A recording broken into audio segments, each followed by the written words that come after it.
Welcome back to Colorado. I'm Ana Cabrera, again in Centennial, Colorado, where a student walked into this high school behind me, Arapaho High School, and started shooting and then killed himself. That shooting just a day before the one-year anniversary of the Sandy Hook killings, bringing back many horrifying memories and feelings for so many people.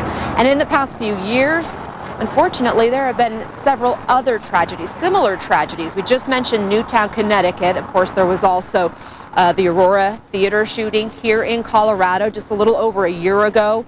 Virginia Tech was the worst school shooting in U.S. history about 5 years ago. And the 1999 Columbine High School massacre, which really triggered all the conversations about this kind of an issue that happened not far from Arapaho High School, also here in Colorado. So the big question today is why, and perhaps just as important, is what kind of lessons can we take away from these situations and apply moving forward? And we have a special guest with us, the author of Mass Shootings, 6 Steps to Survival, John Matthews, joining us now from Dallas. And John, we really appreciate your time with us this morning. Well, thank you, Anna.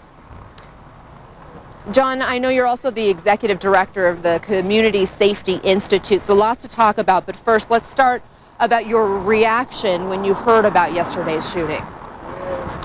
Well, honestly, I wasn't surprised with the number of shootings that we've had, active shooter incidents, school shootings, and mass shootings in the U.S. over the last 5 to 7 to 10 years. I really wasn't surprised, and with the anniversary of Sandy Hook being today, I almost expected that someone would commit one of these horrific acts in a school. These offenders follow the patterns and trends, and they look at these kind of seminal events like Virginia Tech, Columbine, and with the anniversary being today, honestly, I wasn't surprised. But yet there's been so much that's been done in schools and law enforcement training to try to prevent these situations, to try to be in a better position to address situations as they come up. Why are we seeing this trend, do you think? Well, we've done a great job. Yes, law enforcement, their active shooter training, we saw that yesterday. Entering the school, being there within 5 minutes of the initial call. We've done a great job in law enforcement in rehearsing and practicing, in training in schools. We've got our lockdown procedures in place. We saw that yesterday. And Anna, the positive thing is, today we're not talking about body counts. We're talking about lives saved. It's unfortunate that we had an injury yesterday, but look at all the lives that were saved because of our school plans, our lockdown procedures, and our active shooter response by law enforcement. So we've made tremendous progress over the last several years. Let's talk a little bit about what we know of the crime itself here that happened just yesterday. We know the gunman walked in. He didn't try to conceal his shotgun that he brought into the school. We know there were Molotov cocktails also found. What do some of those details tell us about the situation that happened here? Well, see, it's very fascinating to me. First, that he wore what's described as tactical gear or attire.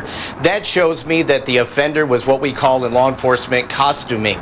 He was putting on his costume or his uniform to go commit the act. That shows intent, that shows planning, that shows preparation.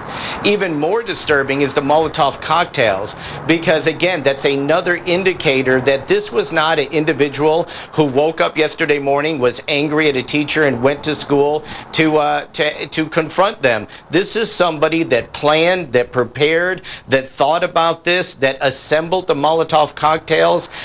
So this is someone that was not just going to hurt one teacher, but a lot of people because he had multiple weapons.